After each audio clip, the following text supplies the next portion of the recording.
दोस्तों ज़रा सोचिए, 90 साल का पिता अब जिंदगी के आखिरी पड़ाव पर, जब उसके पास सांसें महज गिनती की रह जाएं। ऐसे में उसकी सबसे बड़ी ख्वाहिश क्या होगी? नाम, दौलत, शोहरत, ये सब तो पीछे छूट जाता है। आखिर में सिर्फ एक चीज मायने रखती है, और वो है परिवार की खुशियां। और यही ख्वाहिश रही है बॉलीवुड के ही मैन कहे जाने वाले एक्टर धर्मेंद्र की।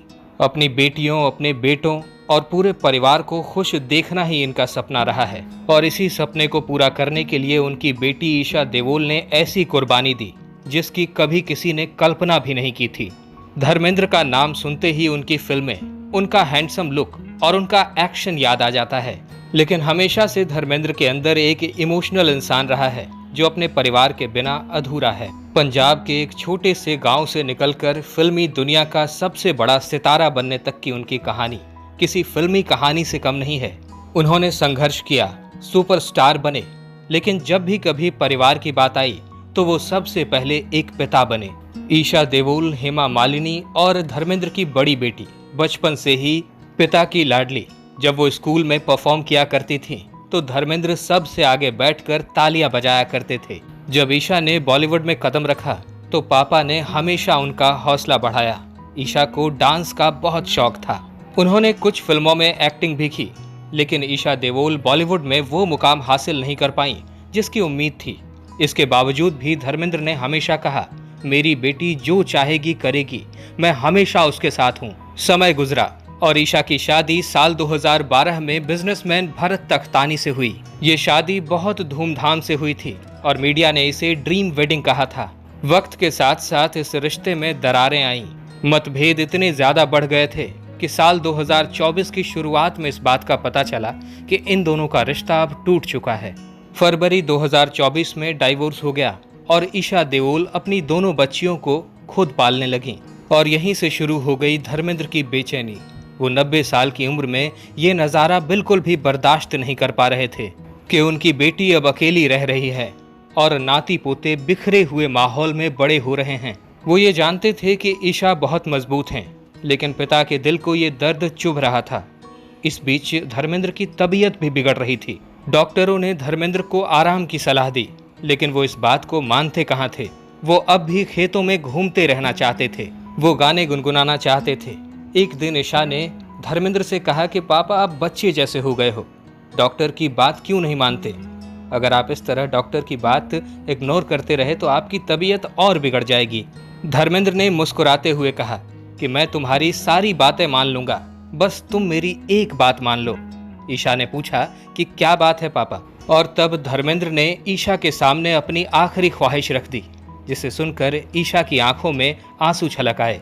उन्होंने कहा कि मेरी आखिरी ख्वाहिश यही है कि तुम भरत से पैचअप कर लो, अपने टूटे घर को एक और मौका दो। तुम्हारे 2 बच्चे हैं और मैं नहीं चाहता कि वो अधूरे घर में बड़े हों। उस वक्त ईशा के पास इसका कोई जवाब नहीं था। धर्मेंद्र की बातें सुनकर ईशा का दिल भर आया। एक तरफ उनका अहंकार था, गहरी चोटें थीं और टूटा हुआ रिश्ता था, और दूसरी तरफ उनके पिता का चेहरा, जिनकी आंखों में यही ख्वाहिश लिखी थी। ईशा ने आंसू पोंछे और सोचा कि अगर मेरे पापा की आखिरी ख्वाहिश यही है तो मैं इसे जरूर पूरा करूंगी। और दोस्तों, बेटी ने वही किया।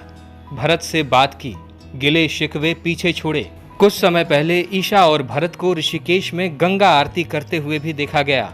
दोनों ने साथ बैठकर धर्मेंद्र की लंबी उम्र और अपने रिश्ते के लिए प्रार्थना की। ये नज़ारा देखकर हर कोई भावुक हो गया। ईशा ने सिर्फ अपने रिश्ते को ही नहीं बल्कि अपने बच्चों की मुस्कान को भी वापस पा लिया। इस फैसले ने सबको चौंकाया, क्योंकि ईशा बॉलीवुड में कमबैक करना चाहती थी, लेकिन भरत इसके सख्त खिलाफ थे। लेकिन ईशा ने अपने रिश्ते को बचाने के लिए अपनी इस ख्वाहिश का त्याग कर दिया। उन्होंने ये बात साफ कर दी कि अब उनकी प्राथमिकता उनका परिवार और उनके बच्चे हैं। इस पूरी कहानी में हेमा मालिनी का किरदार भी काफी ज्यादा अहम है, क्योंकि वो सिर्फ एक ड्रीम गर्ल नहीं बल्कि एक मजबूत माँ भी हैं। जब बेटी का रिश्ता बिगड़ा था तब उन्होंने ही अपनी बेटी को संभाला था, और जब भरत से दोबारा पैचअप हुआ तो उनकी आंखों में खुशी के आंसू थे। उन्होंने कहा कि मेरी बेटी का घर फिर से बस गया, अब मैं चैन की सांस ले सकती हूँ। आहाना, ईशा की छोटी बहन, वो हमेशा ईशा के साथ खड़ी रहीं। दोनों बहनों का रिश्ता काफी गहरा है। जब ईशा अकेली थी तब अहाना हमेशा उनके साथ खड़ी रही थी। और यही नहीं, अहाना ने सोशल मीडिया पर भी ये इशारा किया कि परिवार के लिए त्याग ही सबसे बड़ी जीत है।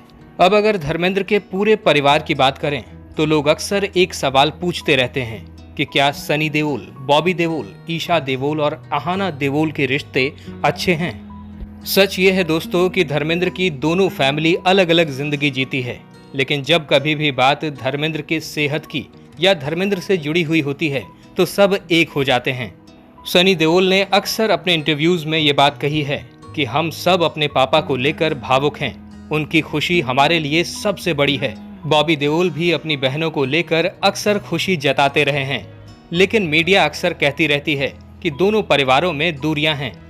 लेकिन असल में ईशा और अहाना का अपने भाइयों से रिश्ता सम्मान और इज्जत का है। एक दूसरे से मुलाकातें भले ही कम होती हों, लेकिन इनके दिल में हमेशा एक दूसरे के लिए जुड़ाव रहा है। दोस्तों, क्या आप एक बात जानते हैं कि सनी देओल और हेमा मालिनी का रिश्ता कैसा है और क्यों इस परिवार को एक साथ नहीं देखा जाता? दरअसल ये बात सच है कि हेमा मालिनी और प्रकाश कौर के बीच कभी भी सीधा संवाद नहीं हुआ, बल्कि हेमा मालिनी का सनी देओल और बॉबी देओल से भी हमेशा रिश्ता अच्छा नहीं रहा, वो दूर ही रहीं। मीडिया में भी इस बात को अक्सर कहा गया कि हेमा मालिनी ने सौतन के बेटों के साथ ज़्यादा अच्छे संबंध नहीं रखे, उनके लिए ईशा और अहाना ही उनकी दुनिया थी। लेकिन कहते हैं ना कि रिश्ते कभी भी पूरी तरह टूटते नहीं हैं, और ये बात तब साबित हुई जब 2015 में हेमा मालिनी का एक्सीडेंट हो गया था। अस्पताल में अफरा तफरी मची हुई थी, हर कोई परेशान था, और ऐसे में जो शख्स सबसे पहले वहां पहुंचा वो थे सनी देओल। उन्होंने मीडिया से कुछ भी नहीं कहा, पब्लिसिटी नहीं चाहिए, बस चुपचाप अपनी मां की देखभाल करने पहुंचे। इसने सबको हैरान कर दिया।